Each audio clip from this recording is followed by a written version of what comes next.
Oui, salut, c'est Narcisse. Encore une autre pensée. Hier, à l'issue d'un moment de partage de la parole, partage biblique, celui qui était devant dans l'exposant nous a parlé, après comme ça juste une illustration, pour illustrer la différence qu'il y avait entre le succès et la réussite. Il a pris le passage de Josué chapitre 1 verset 8 où il est dit à Josué que ce livre de la loi ne se loigne pas de la bouche, médite-le jour et nuit afin d'agir conformément à tout ce qui y est écrit. C'est alors que tu auras du succès, c'est alors que tu réussiras. Ce qui est marquant, frappant dans ce verset, c'est la différence qui est faite entre la réussite et le succès. Et du coup, ma pensée c'est comme un peu ouverte. J'ai souvent lu beaucoup écrits en anglais. Il y a une différence effectivement qui est faite entre le succès et la réussite ou accomplishment. Par exemple, Miles Monroe dit quelque chose du genre "Do not seek to be a person of success, rather be a person of value." Donc, ne cherche pas à être un homme de succès, de célébrité, de fame, de célébrité, mais cherche peut-être quelqu'un de valeur, quelqu'un qui réussit des choses, quelqu'un qui fait des choses palpables, des choses quantifiables, des choses que les gens peuvent attester. C'est ça. Donc, on peut être un homme à succès, un homme qui a vraiment de la célébrité, sans avoir du contenu de valeur, sans avoir du contenu qui peut aider d'autres personnes. Je pense à notamment certaines plateformes pourquoi on parle toujours des fake news? Je ne sais pas pourquoi ça me revient toujours à l'esprit. On a beaucoup parlé des fake news dans les médias ces derniers temps, je ne comprends pas pourquoi.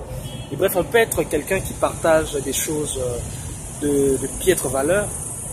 Et les gens aiment ça souvent, la bêtise, des choses qui perdent le temps, la vanité. Tu peux avoir du succès, mais ce n'est pas de la réussite. La réussite, c'est être capable d'atteindre un objectif. On réussit lorsqu'on a un objectif à atteindre. Tu as un objectif donné et tu atteins cet objectif, on peut quantifier ton parcours. Donc, à côté du succès, il y a la réussite. Tu peux être quelqu'un qui réussit et ne pas être fameux, ne pas avoir de la célébrité, mais dans ton coin, en toute discrétion, tu fais des choses qui ont vraiment un impact qui va au-delà même de ta propre personne, qui aide d'autres personnes. Il y a des gens qui travaillent dans l'ombre, qui ne veulent pas que les projecteurs soient braqués sur eux, mais ils travaillent vraiment à sécuriser le gagne-pain de plusieurs familles. Et voilà, ce n'est pas des gens à succès, ce n'est pas des gens fameux, mais ils sont là, ils travaillent dans l'ombre.